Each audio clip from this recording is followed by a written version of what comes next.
تاسې نیکی ته نشئ رسېدلی تر څو خپل هغه شیان د خدای په لار کې ونه لګوئ چې تاسې ته ګران وي او څه چې تاسې ولګوئ الله به ورڅخه ناخبره نه وي. دا ټول خوراکي شیان چې په محمدي شریعت کې حلال دي د بني اسرائیلو لپاره هم حلال. البته ځینې شیان داسې وو چې د تورات له نازلېدو نه مخکې اسرائیل په خپله پر ځان حرام کړي. دوی ته ووایه که تاسې په خپلو اعتراضونو کې رښتیني یاست نو تورات راوړئ او د هغه کوم عبارت را مخې ته کړئ. کوم خلک چې له دې وروسته هم د خپلو جوړو کړیو دروغو نسبت د الله لوري ته کوي او هغوی په حقیقت کې ظالمان دي. ووایه الله چې څه ویلي دي رښتیا یې ویلي دي. تاسې باید یې لوري ته مخه کړئ. د ابراهیم علیه السلام د طریقې پیروي وکړئ او ابراهیم علیه السلام له مشرکانو څخه نه و. بېشکه تر ټولو لوی عبادت ځای چې د انسانانو لپاره ودان شو هغه همغه دی چې په مکه کې دی. هغه ته خیر او برکت ورکړ شوی او د ټولو نړیوالو لپاره د هدایت مرکز ګرځول شوی دی. په هغه کې څرګندې نښانې دي. د ابراهیم علیه السلام د عبادت ځای دی او هغه ته چې څوک ننوځي په امن شو. پر خلکو د الله دا حق دی چې که څوک هغه کور ته د رسیدو وس لري د هغه حج دې وکړي او که څوک د دې فرمان له عملي کولو نه انکار وکړي نو هغه دې په دې پوه وي چې الله له ټولو نړیوالو څخه بېنیازه دی. ووایه ای اهل کتابو تاسې ولې د الله د حکمونو له منلو نه منکرېږئ؟ هر یو حرکت چې تاسې کوئ الله مو ویني. ووایه ای اهل کتابو دا ستاسې څه چلند دی چې که څوک د الله حکم مني تاسې هغه هم د الله له لارې نه منع کوئ او غواړئ چې هغه دې په کږه لاره لاړ شي په داسې حال کې چې تاسې په خپله په دې شاهدان یې چې دا لار سمه ده. ستاسې له کړو وړو څخه الله بې خبره نه دی. ای مؤمنانو که تاسې د دې اهل کتابو د یوې ډلې خبره ومنئ نو دوی به تاسې له ایمان نه بیرته د کفر لوري ته واړوي. ستاسې لپاره د کفر لوري ته د ورتګ اوس څه ځای پاتې دی چې تاسې ته د الله آیتونه اورول کیږي او ستاسې په منځ کې د هغه رسول موجود دی. څوک چې د الله لمن په کلکه ونیسي هغه به ارومرو سمه لاره ومومي. ای مؤمنانو له الله نه داسې وویریږئ لکه څنګه چې له هغه نه د ویرېدو حق دی. تاسې ته د مرګ را نشي مګر په داسې حال کې چې مسلمانان اوسئ. ټول یو ځای شي د الله رسۍ کلکه ونیسئ او ټیټ پرک کېږئ مه. د الله هغه پیرزوینه در یاده کړئ چې پر تاسې کړې ده. تاسې یو د بل دښمنان وئ. هغه ستاسې په زړونو کې مینه واچوله او د هغه په مهربانۍ او لورینه تاسې سره ورونه شوئ. تاسې د یوې له اوره ډکې کندې په غاړه ولاړ وئ. الله تاسې ورڅخه وژغورلی. په دغه شان الله خپلې نښانې تاسې ته څرګندوي. په کار ده چې په دغو نښانو سره تاسې ته د خپلې ژغورېدنې سمه لاره په نظر درشي. په تاسې کې باید څه خلک ارومرو داسې وي چې د نیکۍ لوري ته بلنه وکړي په ښو امر وکړي او له بدو منع وکړي. کوم خلک چې دا کار وکړي همغوی به بریالي شي. پام کوئ تاسې هغو خلکو غوندې نشئ چې په ډلو ویشل شول او له روښانه څرګندو لارښودنو میندلو نه وروسته بیرته په شخړو کې اخته شول. چا چې دا چلند غوره کړی دی هغوی به په هغه ورځ سخته سزا ومومي چې هلته به څه خلک سرخوروي وي او څه تور مخي. د چا چې مخونه تور وي هغو ته به وویل شي چې د ایمان د نعمت له میندلو وروسته هم تاسې د کفر چلند غوره کړ. ښه ده نو اوس د نعمت د ناشکرۍ په بدله کې د عذاب خوند وڅکئ. پاتې شول د ځلانده څېرو خاوندان هغوی به د الله د رحمت په غېږ کې ځای ومومي او د تل لپاره به هغوی په همدې حالت کې اوسیږي. دا د الله لارښودنې دي چې مونږ یې تا ته سمې صحیح اورو ځکه چې الله پر نړیوالو د تېرې کولو څه اراده نه لري. د ځمکې او اسمانونو د ټولو شیانو څښتن الله دی او ټولې چارې د همدې الله حضور ته وړاندې کیږي. اوس په نړۍ کې هغه غوره ډله تاسې یاست چې د انسانانو د لارښودنې او اصلاح لپاره منځته راوړل شوې ده. تاسې د نیکۍ امر کوئ او پر الله ایمان لرئ. که دغو کتابیانو ایمان راوړی وای نو د همدوی لپاره ښه وه. که څه هم په هغو کې ځینې د ایمان خاوندان شته خو د دوی زیاتره کسان له فرمان څخه سرغړونکي دي. دوی تاسو ته هیڅ ورانه نشي دراړولای، اله بلا دومره کولای شي چې تنگ مو کړي. که دوی له تاسو سره وجنګيږي نو په مقابله کې به شادر واړوي، بیا به داسې بې وسې وي چې له هیڅ لوري به مرسته ورته ونه رسیږي. دوی چې هر چیرته ومندل شي نو ذلت به پر مسلط وي. که چیرته د خدای په وړاندې یا د انسانانو ترڅنګ پناه واخلي دا بیله خبره ده. دوی د الله په قهر اخته شوي دي، په دوی اړتیا او مغلوبیت مسلط کړی شوی دی، او دا هر څه له دې عمله شوي دي چې دوی د خدای له آیاتونو څخه منکرېدل او دوی پیغمبران په ناحقه ووژل. دا د دوی د سرغړونې او تیریو عاقبت دی. او ټول اهل کتاب یو شان نه دي، او هغو کې ځینې داسې هم دي چې پر سمه لاره روان دي. د شپې له مخې د الله آیاتونه لولي او د هغه په وړاندې په سجده پریوځي. پر الله او د آخرت په ورځ ایمان لري، له بدیو نه منع کوي او د ښېګڼې په چارو کې بوختېږي. دوی صالحان دي، او دوی چې هر څه نیکي وکړي د هغې بې قدري به ونه شي. الله پرهیزګاران ډېر ښه پېژني. پاتې شول هغه خلک چې هغو د کفر چلند غوره کړی دی، نو د الله په مقابله کې به نه د هغو شتمني څه په درد وخوري نه اولاد. هغوی دوزخ ته ورتلونکي دي، او په همغه اور کې به د تل لپاره استوګنه لري. څه شی چې هغوی په خپل دغه دنیوي ژوندانه کې مصرفوي د هغه لګښت مثال د هغه باد په څیر دی چې په هغه کې بړبړ کوي وي، او هغه د هغو خلکو په فصلونو والوزي چې هغو خپله پر خپل ځان ظلم کړی دی او هغه تباه او برباد کړي. الله پر هغو ظلم نه دی کړی، په حقیقت کې هغوی خپله پر خپل ځان ظلم کوي. ای مؤمنانو، د خپل ټولنې له وګړو نه پرته نور سره خپل رازونه مو وایي. هغوی ستاسې د ورکاوي له هیڅ یو فرصت څخه ګټه اخیستل له لاسه نه ورکوي. تاسې ته چې په هر څه زیان اوړي د هغو خوښیږي، د هغو د زړه دښمني د هغو له خولې نه راوځي، او څه چې هغوی په خپلو سینو کې پټ ساتلي دي هغه له دې نه زیات دي. مونږ تاسو ته په ډاګه څرګنده لارښودنې کړې دي. که تاسو پوهه لرئ نو له هغو سره به په ارتباط ساتنه کې له پاملرنې څخه کار واخلئ. تاسو له هغو سره مینه کوئ، هغوی له تاسو سره مینه نه لري، سره له دې چې تاسو ټول آسماني کتابونه منئ. کله چې هغوی له تاسو سره یو ځای کېږي نو وایي چې مونږ هم ستاسو پیغمبر او ستاسو کتاب منلی دي، خو چې کله درڅخه بیلیږي نو بیا ستاسو پر خلاف له ډېر قهر او غضب نه خپلې ګوتې چیچي. هغو ته ووایه چې د خپلې غصې په تاو کې ومرئ. الله ان د زړونو په پټو رازونو پوهیږي. که تاسو ته څه ښېګڼه رسیږي نو هغوی خفه کېږي، او که پر تاسو څه مصیبت راځي نو دوی خوشحالیږي. خو د هغوی هیڅ دسیسه ستاسو په خلاف اغېزمنه کېدی نشي، په دې شرط چې تاسو له صبر څخه کار واخلئ او له الله څخه د ویریدو سره عمل وکړئ. دوی چې هر څه کوي د الله د علم په چاپیریال کې دي. ای پیغمبره، د مسلمانانو په وړاندې هغه خاطره یاد کړه چې کله د سهار په توره خړه له خپله کوره وتلی وي او د احد په میدان کې د مسلمانانو د جګړې لپاره په موضعګانو نیولو معذف کول. الله ټول خبرې اوري او هغه په هر څه ښه خبر دی. یاد کړه هغه وخت چې له تاسو نه دوه ډلې دې ته تیارې شوې وي چې بې زړهتوب وښیي، په داسې حال کې چې الله د هغو د ملاتړ لپاره موجود و، او مؤمنان باید یوازې پر الله باندې ډاډ ولري. له دې نه مخکې د بدر په جګړه کې الله له تاسو سره مرسته کړې وه، په داسې حال کې چې په هغه وخت کې تاسو ډېر زیات کمزوري وئ. نو اوس پر تاسو دا لازمه ده چې د الله له ناشکرۍ ځان وژغورئ، ایله ده چې اوس تاسو شکر وباسئ.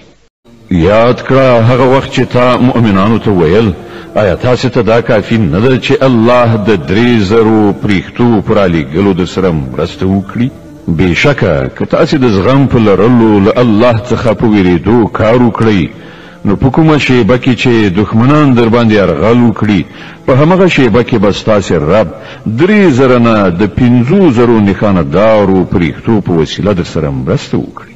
دا خبره الله د دې لپاره درته کړې ده چې تاسو خوشحاله شئ او ستاسو زړونه ډاډه شي.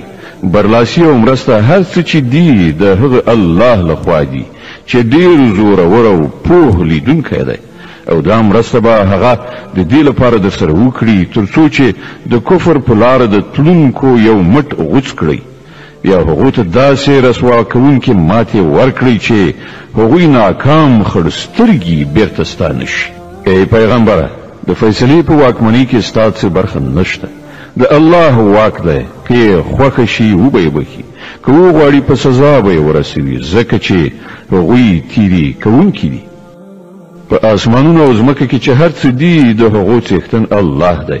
چاته چې خوښه شي بخنه کوي او چاته چې خوښه شي عذاب ورکوي. هغه بخښونکی او مهربان دی.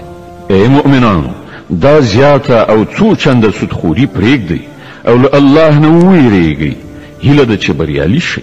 له هغه اور نه ځان وژغورئ چې د کافرانو لپاره تیار کړی شوی دی او د الله او رسول حکم ومنئ کیدای شي چې رحم در باندې وشي. پر هغه لاره په منډه منډه وځغلئ چې ستاسې د پروردګار د بخښنې او د هغه د جنت خوا ته تللې ده چې هغه لکه د ځمکې او آسمانونو په شان پراخ دی او هغه د هغو له خدای ویریدونکو خلکو لپاره تیار کړی شوی دی چې د بېوزلۍ او بډایۍ په دواړو حالتونو کې مال مصرفوي غوسه خوري او د نورو لنډپاري بخي. داسې نیکان خلک د خدای ډیر خوښ دي. او کوم کسان چې داسې دي چې کله کومه د شرم ناروا چاره ورڅخه صادریږي یا کله د کومې ګناه په کولو هغوی پر خپل ځان ظلم کوي نو سره جوخت الله وریادیږي او له هغه څخه هغوی د خپلو ګناهونو بخښنه غواړي ځکه چې له الله نه پرته بل څوک دی چې ګناهونه وبخلی شي او هغوی د پوهې او ادراک سره په خپلو کړو وړو ټینګار نه کوي. د داسې خلکو جزا د دوی د رب په نزد دا ده چې هغه به دوی ته بخښنه وکړي او په داسې باغونو کې به یې ننباسي چې تر لاندې به یې ویالې بهیږي او هلته به هغوی د تل لپاره اوسیږي. د نیکعمله خلکو لپاره څومره ښه بدله ده. له تاسې نه مخکې ډېرې دورې تېرې شوي دي. په ځمکه کې وګرځئ را وګرځئ وګورئ چې هغه خلک له څه عاقبت سره مخامخ شول چې هغوی د الله حکمونو او لارښودنو ته د دروغو نسبتونه وکړل. دا د خلکو لپاره ډانګ پیلې تنبیه ده او له الله نه ویریدونکو ته هدایت او نصیحت ده. بېزړه کېږه مه اندېښمن کېږه مه همدا تاسې برلاسي یاست که تاسې مؤمنان اوسئ. اوس که تاسې ټپي شوي نو له دې نه مخکې ستاسې دښمنه ډله هم همداسې ټپیان شوي دي.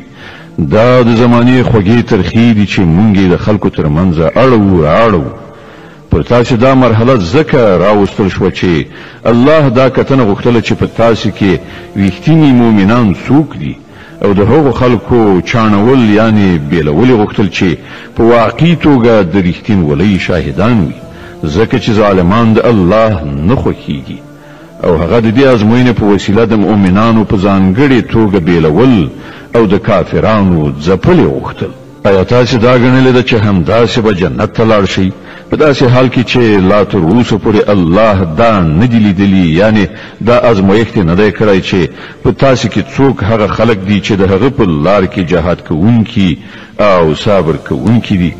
تاسې خو د مرګ هیلې کولې خو دا د هغه وخت خبره ده چې مرګ سره مخامخ شوي نه وئ. دا د اوس سره مخامخ شوي او تاسې هغه په سترګو ولید. محمد صلی الله علیه وسلم نور څه نه دی مګر صرف یو پیغمبر دی. له هغه نه مخکې نور پیغمبران هم تیر شوي دي. نو که هغه ومري یا ووژل شي نو تاسې به په خپلو پوندو په شا ګرځئ. په یاد ولرئ څوک چې په شا واوړي هغه به الله ته هیڅ زیان ونه رسوي. البته څوک چې د الله شکر ایستونکي بندگان شي هغوی ته به الله د دې بدله ورکړي. هیڅ ساکښ د الله له حکم نه پرته نشي مړ کېدی. د مرګ نیټه لیکل شوې ده. څوک چې د دنیا د ثواب په اراده کار وکړي هغه ته به مونږ له هم دې دنیا نه ورکړو او څوک چې د آخرت په اراده کار وکړي هغه به د آخرت ثواب ومومي او شکر ایستونکو ته به مونږ ارومرو د هغو جزا ورکړو. له دې نه مخکې ډېر پیغمبران داسې تیر شوي دي چې د هغو په ملګرتیا کې ډېر خدای پالونکي وجنګېدل.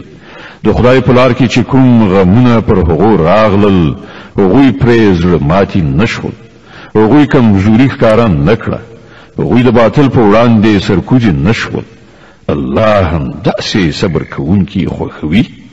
د هغو دعا صرف دا و چې ای زمون پروردګار زمون خطاوی او ګناوی راوبخه زمون په کار کې که ستا له حدودونه څه تیری شوی وي هغه معاف کړه زمون قدمونه محکم کړه او پر کافرانو زمون د برلاسۍ لپاره را سره مرسته وکړه په پای کې الله هغو ته د دنیا ثواب هم ورکړ او له هغه نه غوره ثواب په آخرت کې هم ور په برخه کړ د الله همدا راز نیک عمله کسان خوښیږي ای مؤمنان که تاسو د هغو خلکو په خوښه لاړ شئ چې هغو کفر غوره کړی دی نو هغوی به تاسو بیرته په شا واړوي او تاسو به ناکام شئ د هغو خبرې غلطې دي حقیقت دا دی چې الله ستاسو ملاتړ او مرستندوی دی او هغه ډیر ښه مددگار دی هغه وخت ډیر ژر راتلونکی دی چې موږ د حق نه منونکو په زړونو کې ویره وغورځو ځکه چې هغو الله سره په خدایي کې هغه څه شریک انګیرلي دي چې د هغو په برخوالۍ الله کوم سند نه دی نازل کړی د هغو وروستی استوګنځی دوزخ دی او ډیر بد دی هغه استوګنځی چې هغو ظالمانو ته به ور په برخه وي الله چې د مرستې او نصرت کومه وعده له تاسو سره کړې وه هغه خو یې پوره کړه لومړی خو د هغه په حکم همدا تاسو هغوی وژل خو کله چې تاسو همت له لاسه ورکړ او په خپل کار کې مو سره اختلاف وکړ او له هغه وروسته چې الله تاسو ته هغه شی دروښود چې تاسو په مینه کې راګیر وئ یعنی د ولجې مالونه تاسو د خپل مشر له امر څخه غاړه وغړوله د دې لپاره چې له تاسو څخه ځینې خلک د دنیا غوښتونکي وو او ځینو د آخرت هیله لرله نو الله تاسو د کافرانو په مقابله کې په شا وتمبولی تر څو چې پر تاسو ازمایښت وکړي او حق دا ده چې الله بیا هم تاسو ته معافي وکړه او الله پر مؤمنانو د فضل خاوند دی د پزړه کړی هغه وخت چې تاسو په تیښته ځغلېدئ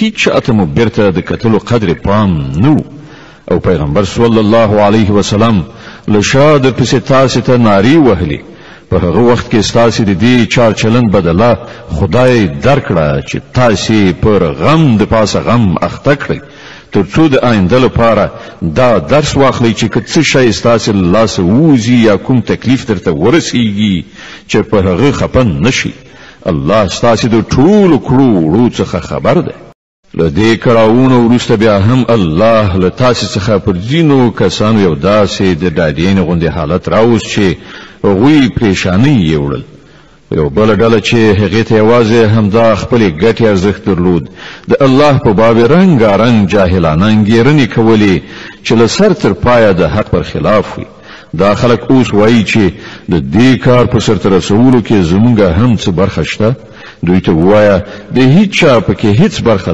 نشته د دې کار ټولې واکمنۍ د الله په لاس کې دي په اصل کې چې دې خلکو کومې خبرې په زړونو کې پټې ساتلې دي هغه تاته نه څرګندوي د دوی اصلي هدف دا دی چې که د مشرتابو په واکمنیو کې زموږ څه برخه وای نو دلته به نه وژل کېدو دوی ته ووایي چې که تاسې په خپلو کورونو کې هم وای نو د کومو کسانو چې مرګ لیکل شوی وو هغوی په خپله د خپل وژل کېدو ځایونو ته راوتل او دا پیښه چې وشوه دا د دې لپاره و چې کوم شی چې ستاسو په سینو کې پټ دی الله هغه وازمایي او ستاسو په زړونو کې چې کوم خیره دی هغه را برسیره کړي الله د زړونو په حال ډیر ښه پوهیږي له تاسو نه کوم خلکو چې د مقابلې په ورځ شا اړولې وه د هغو د دې تېروتلو سبب دا و چې د هغو د ځینو کمزوریو له امله شیطان د هغو پښې ښویولې وي الله هغو ته بخښنه وکړه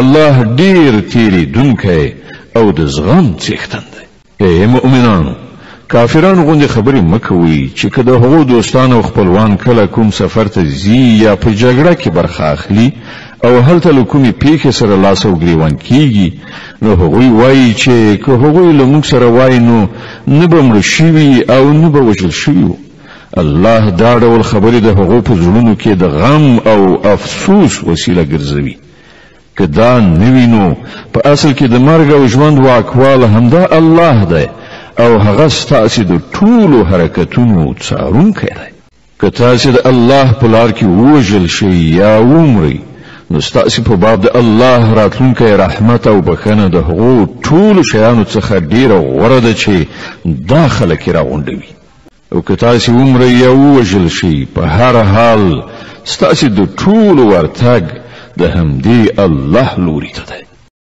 ای پیغمبره دا د الله لوی رحمت دی چې ته د دې خلکو لپاره ډیر نرم خویه جوړ شوی. که داسې نه وای او ته توند خویه او سخت زړه وای نو دا ټول به ستا له شاوخوا نه خواړه شوي وو. د دوی خطاوې وبخه، د دوی لپاره بخښنه وغواړه او هغوی سره هم په خپلو کارونو کې مشوره کوه. بیا چې ستا اراده پر کومه رایه ټینګه شي نو پر الله توکل وکړه. د الله هغه خلق خوښیږي چې د همغه په ډاډې نه کار کوي.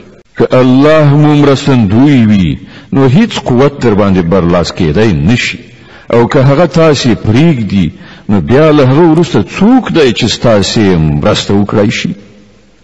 څوک چې رښتیني مؤمنان دي هغوی دې یوازې پر الله توکل وکړي. دا د هیڅ یو پیغمبر کار نشي کېدای چې هغه خیانت وکړي، او هر څوک چې خیانت وکړي هغه به خپل ټول خیانت سره د قیامت په ورځ حاضر شي.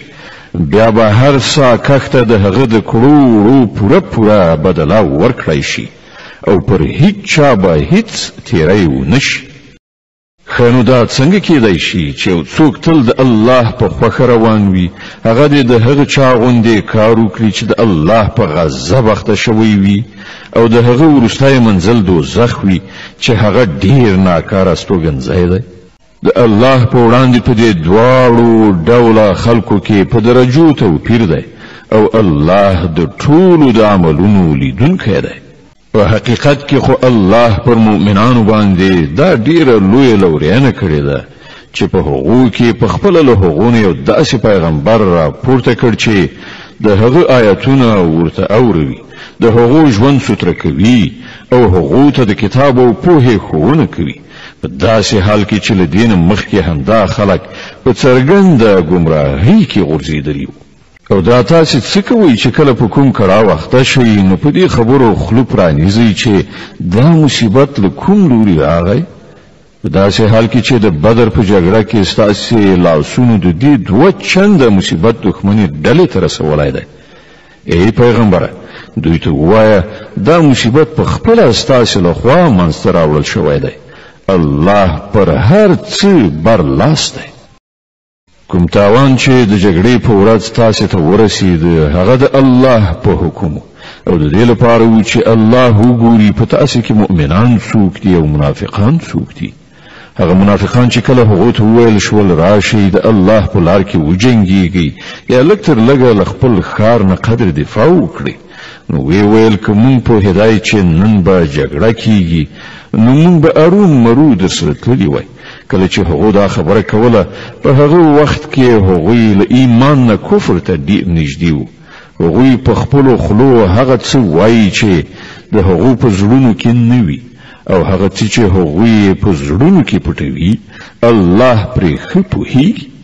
دا همغه خلک دي چې په خپله خو کېناستل او د هغو ورونه خلک چې وجنګېدل او ووژل شول د هغو په باب وویل چې که هغو زموږ خبره منلې وای نه به ووژل شوي.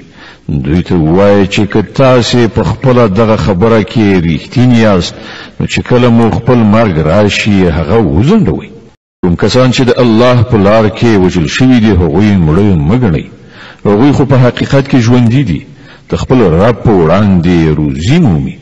ته چې الله د خپل لورینې له مخې هغو ته ورکړي دي پر هغه خوښ او سوکاله دي او ډاډه دي چې کوم مؤمنان چې له هغو وروسته په نړۍ کې پاتې دي او لا تر اوسه پورې هلته نه دي رسېدلي د هغو لپاره هم څه ویره او کړاو نشته. هغوی د الله په لورینه او د هغه په مهربانۍ خوشحاله او سوکاله دي او هغو ته څرګنده شوې ده چې الله د مؤمنانو اجر نه ضایع کوي. کوم کسانو چې له ټپي کېدو نه وروسته هم د الله او د رسول بلنې ته لبیک وویل په هغو کې چې کوم خلک نیکوکاران او پرهیزګاران دي د هغو لپاره ستر اجر دی. او هغه کسان چې خلکو ورته وویل چې ستاسې پر خلاف لویې لښکرې راغونډې شوي دي له هغو نه وویریږئ نو د دې په اورېدو یې نور هم ایمان پیاوړی شو او هغو ځواب ورکړ چې زموږ لپاره خدای کافي دی او همغه ډیر ښه کار جوړونکی دی. په پای کې هغوی د الله تعالی له نعمت او لورینې سره بیرته ستانه شول. هغوی ته هیڅ راز زیان هم ونه رسید او د الله د خوښې سره سم تګ کولو مرتبه یې هم وموندله. الله ډېر ستر لورونکی دی. اوس تاسې ته څرګنده شوه چې هغه په اصل کې شیطان و چې خپل دوستان بې ځایه ویرول. د دې امله په راتلونکي کې تاسې له انسانانو څخه مه ویرېږئ، له ما نه وویرېږئ که تاسې په رښتینې توګه د ایمان خاوندان یې. ای پیغمبره، څوک چې نن د کفر په لار کې هاند او هڅه کوي، ته د هغو په منډو تړو مه ځورېږه. دوی د الله هیڅ کار نشي ورانولی. الله غواړي چې د هغو لپاره په آخرت کې کومه برخه ونه ټاکي او په پای کې هغوی په سخت عذاب اخته کیدونکي دي. کوم خلکو چې د ایمان په بدل کې کفر اخیستی دی، هغوی په باوري توګه الله ته هیڅ زیان نشي اړولی. د هغو لپاره دردناک عذاب تیار دی. دا مهلت چې موږ هغو ته ورکوو، کافران دي دا د ځان لپاره غوره نه ګڼي. موږ خو هغو ته د دې لپاره مهلت ورکوو چې دوی د ګناه دروند پیټی وتړي. بیا د هغو لپاره سخته سپکوونکې سزا ده. الله به مؤمنان په دې حالت کې هیڅکله پرې نږدي چې تاسې اوس پکې یاست. هغه به سپېڅلي خلک له ناپاکو خلکو څخه بیل کړي. خو د الله داسې عادت نه دی چې تاسې پر غیبو خبر کړي. د پټو خبرو د ښودنې لپاره چې د هغه له خپلو رسولانو څخه چاته خوښه شي ټاکي.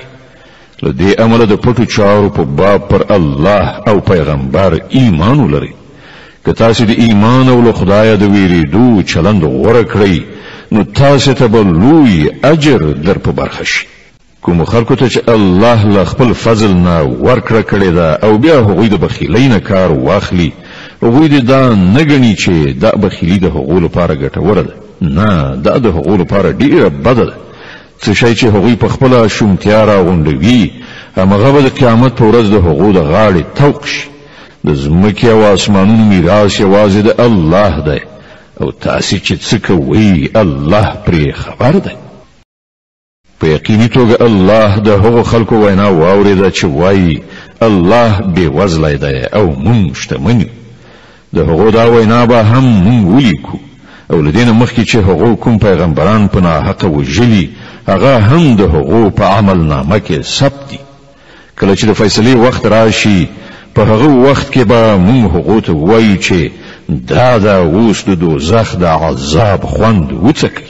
دا ستاسې د خپلو لاسونو ګټه ده. الله پر خپلو بندګانو ظالم نه دی. کوم کسان چې وایي الله مونږ ته لارښودنه کړې ده چې مونږ باید هیڅوک د پیغمبر په توګه تر هغه پورې ونه منو تر څو چې هغه زموږ په مخ کې داسې قرباني ونه کړي چې له غیبو راتلونکی اوري ونه خوري. هغو ته ووایه تاسې ته له ما څخه مخکې ډېر پیغمبران راغلي دي چې ډېرې زیاتې څرګندې ښکاره نښانې راوړې وي او هغه نښانه یې هم راوړې وه چې تاسې یادونه کوئ. نو که د ایمان راوړلو لپاره تاسې د دې شرط په وړاندې کولو کې رښتیني یاست، نو تاسې هغه پیغمبران ولې وژل؟ اوس ای محمد صلی الله علیه وسلم، که دا خلک تا دروغجن ګڼي، نو له تا نه مخکې یو شمېره هغه پیغمبران دروغجن ګڼل شوي دي چې ښکاره څرګندې نښانې، صحیفې او روښانوونکي کتابونه یې راوړي. په پای کې هر څوک د مرګ خوند څکونکی دی او تاسې ټول د قیامت په ورځ د خپلو پوره اجرونو میندونکي. بریالی اصلا هغه څوک دی چې هلته د دوزخ له اوره وژغورل شي او جنت ته ننه ایستل شي. پاتې شوه دا دنیا، دا خو صرف یو غولونکی شی دی. ای مسلمانان، تاسې به د مال او سر دواړو په ازموینه کې واچول شي او تاسې به له اهل کتابو او مشرکانو څخه ډېرې ځورونکې خبرې واورئ. که تاسې په دې ټولو حالاتو کې د زغم او له خدایه ویرې په چلند ثابت اوسئ، نو دا د سترې حوصلې کار دی. دغو اهل کتابو ته هغه کلکه وعده هم وریاده کړه چې الله ورڅخه اخیستې وه چې تاسې به د کتاب لارښودنې په خلکو کې خوروئ او هغه به پټوئ نه. خو هغو کتاب شاته وغورځاوه او هغه یې په لږ بیه وپلور. څومره ناکاره راکړه ورکړه ده چې دوی یې کوي. تاسو هغه خلق له عذاب نه خوندي مانګيري چې په خپل کړو خوشاله دي او هیلمن دي په داسې چارو کې ستاینه وشي چې په واقع کې هغوی نه دي کړی. په حقیقت کې د هغو لپاره دردناکه سزا تیار ده. د ځمکې او اسمانونو څښتن الله دی او د هغه پر هر څه لاس بر دی. د ځمکې او اسمانونو په پیدایښت او د شپې او ورځې په تګ راتګ کې د هغو پوهانو لپاره ډېرې نښانې دي چې په ولاړې ناستې او ملاستې هر حالت کې خدای یادوي او د اسمانونو او ځمکې په ساختمان کې غور او فکر کوي. هغوی په غیر ارادي توګه غږ کوي چې زمونږ ربه دا ټول شیان تا عباس او بې مقصده نه دي هست کړي.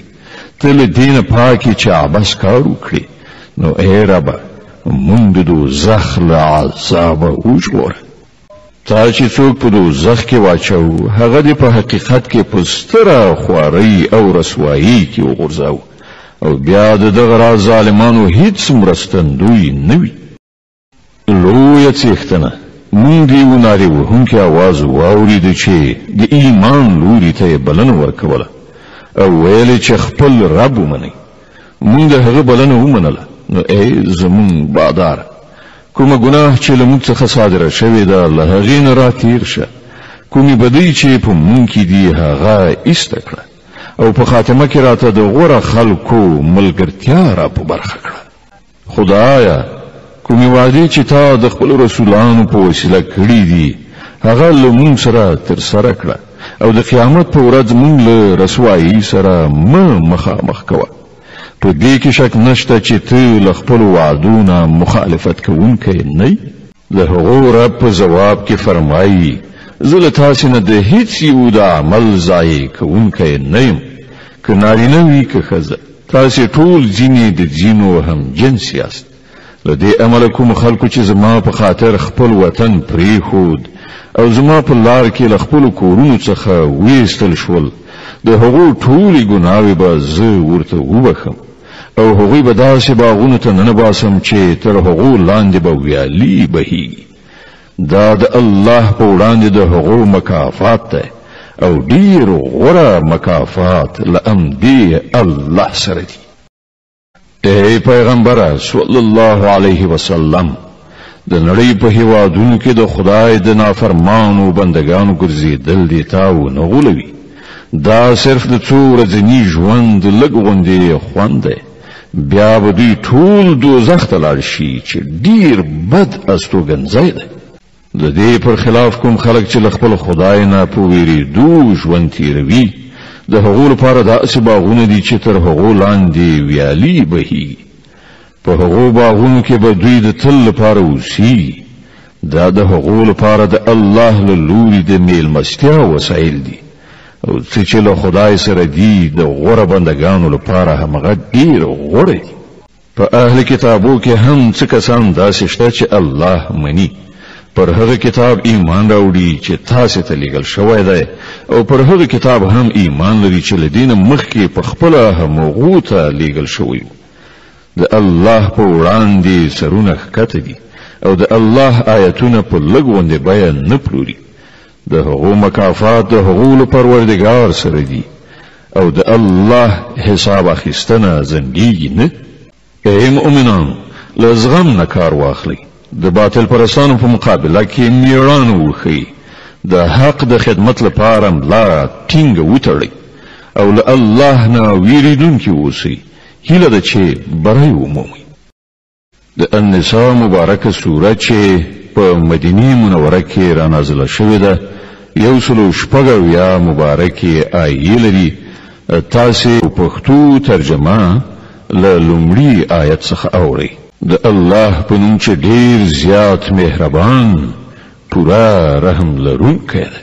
ای خلکو له خپل هغه رب نه ویریږئ چې هغه تاسې له یو تن څخه پیدا کړئ او له همغه تن څخه د هغه جوړه منځته راوړه او له دې دواړو نه په نړۍ کې ډېر نارینه او ښځې خواره کړل. له هغه خدای نه ویریږئ چې د هغه په وسیله تاسې یو له بل نه خپل حقوق غواړئ او د خپلوي او پیوندونو له غوڅولو نه ډډه وکړئ. باور ولرئ چې الله پر تاسې څارونکی دی. د یتیمانو مالونه هغو ته بیرته وسپارئ. ښه مال په بد مال مه بدلوئ او د هغو مالونه له خپلو مالونو سره په ګډولو مه خورئ. دا ډیره لویه ګناه ده. که تاسې ویریږئ چې له یتیمانو سره به عدالت ونه شئ کړای، نو کومې ښځې چې ستاسې خوښیږي له هغو څخه له 2 3 یا 4 سره نکاح وکړئ. خو کله تاسې سره دا اندېښنه وي چې له هغو سره به عدالت ونه شئ کړای، نو یوه ښځه وکړئ یا له هغو وینځو نه ازدواجي کار واخلئ چې تاسې ته په لاس درغلي دي. په دې توګه له بې عدالتۍ نه په ښه شان ژغورل کېدای شئ. او د ښځو مهر په ښه زړه یعنې فرض ګڼلی ورکړئ. البته که هغوی په خپله خوښه تاسې ته بخشش کړي، نو تاسې هغه په خوند سره خوړلی شئ.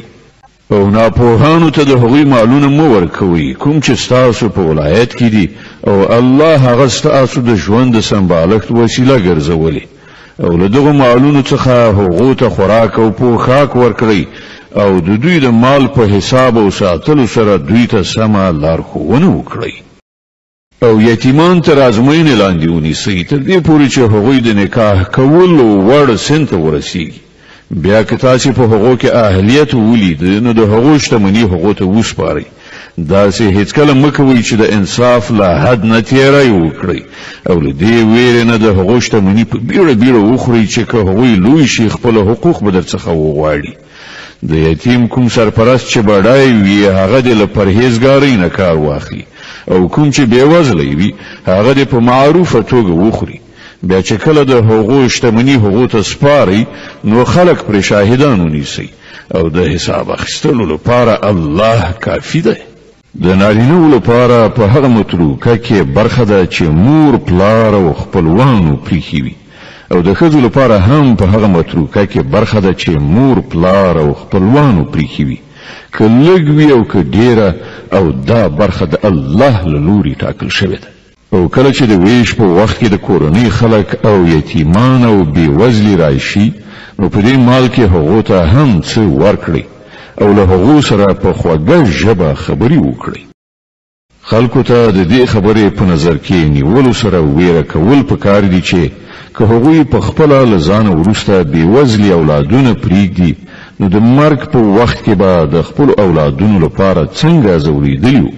نو باید چې هغوی له خدای وویریږي او رښتیا وینا وکړي. کوم خلک چې په ظلم سره د یتیمانو مالونه خوري، په حقیقت کې هغوی خپلې ګېډې له اوره ډکوي او هغوی به ارومرو د دوزخ او جن اور ته ورننوځي. ستاسې د اولادونو په باب الله تاسې ته لارښودنه کوي چې د نارینه‌و برخه د 2 ښځو په اندازه ده. که د مړي وارثان له دونه زیاتې لوڼې وي، نو هغو ته د ترکې له 3 نه 2 برخې ورکړی شي، او که صرف یوه لور وارثه وي، نو نیمایي ترکه د هغې ده.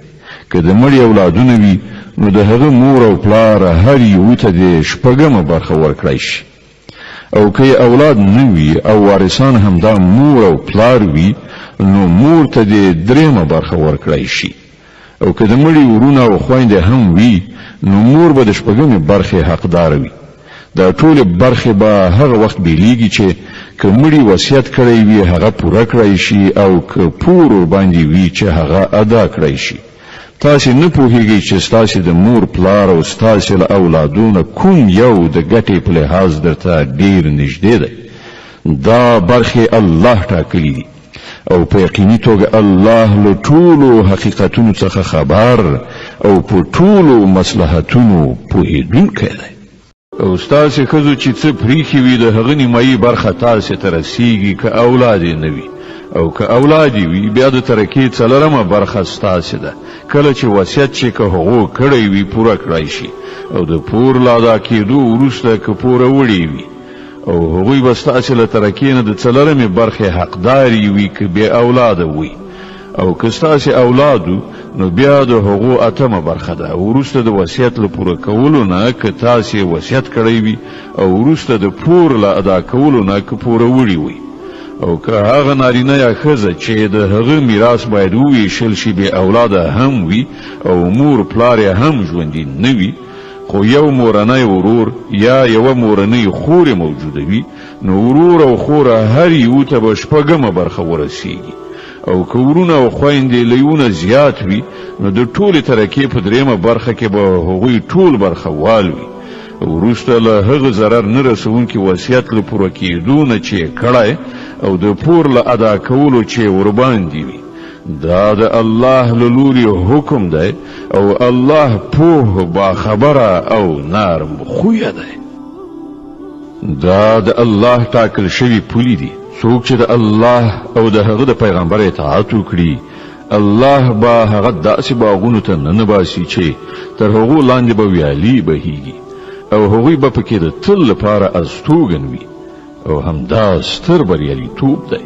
او څوک چې د الله او د هغه د پیغمبر څخه سرکشي وکړي او د هغه له ټاکل شوو پولو تیری وکړي الله به هغه په اور کې وغورځوي چې په هغه کې به د تل لپاره استوګن وي او د هغه لپاره رسوا کوونکې سزا ده ستاسو له خزونه چې څوک بدلمنی وي پر هغه باندې له تاسو څخه څلور شاهدان نیسي او که څلور کسان شاهدی وایي نو هغوی په کورونو کې بندیان کړي تر هغه پورې چې هغه ته مرګ راشي یا الله د هغه لپاره څه لار برابر کړي او له تاسو نه چې څوک د دې فعل مرتکب شي نو هغوی دواړه وزوروي بیا که هغه توبه ویستله او ځانونه اصلاح کړل نو هغوی پرېږدي چې الله ډېر ښه توبه قبلونکی او رحم کوونکی دی هو په دې پوه شئ چې پر الله باندې د توبې قبلولو حق د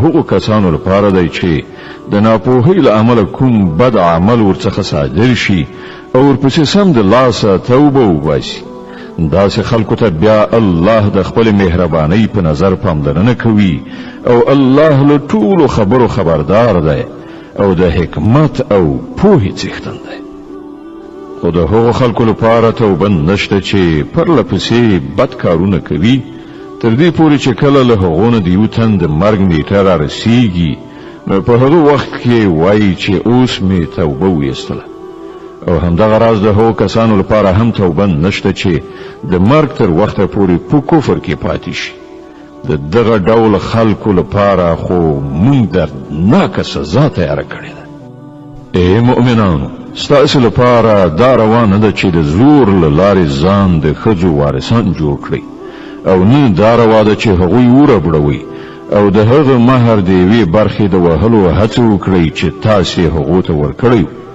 هو که هغوی د کوم ښکاره ناکاره چلند کوونکي وي نو بیا تاسې ارومرو د هغو د تنګولو حق لرئ له هغو سره په ښه چلند ژوند تیر کړئ که ستاسې هغوی نه خوښیږي نو کېدای شي چې تاسې به یو شی نه خوښیږي خو الله به په هغه کې ډېرې ښېګڼې ایښې وي او که تاسې د یوې ښځې پر ځای د بلې ښځې راوستلو اراده وکړئ نو که تاسې هغې ته په پنډونو مال هم ورکړی وي له هغه نه بیرته هیڅ شی مه اخلئ آیا تاسې په تور ټپلو او څرګند ظلم کولو هغه بیرته اخلئ او تاسې به هغه په څه شان اخلئ په داسې حال کې چې تاسې یو د بل سره په مینه اوسېدلي او هغوی له تاسې څخه پخه وعده اخیستې ده او له کومو ښځو سره چې ستاسې پلرونو نکاح کړي وي له هغو سره هیڅکله نکاح مه کوئ خو څه چې مخکې شوي دي هغه شوي دي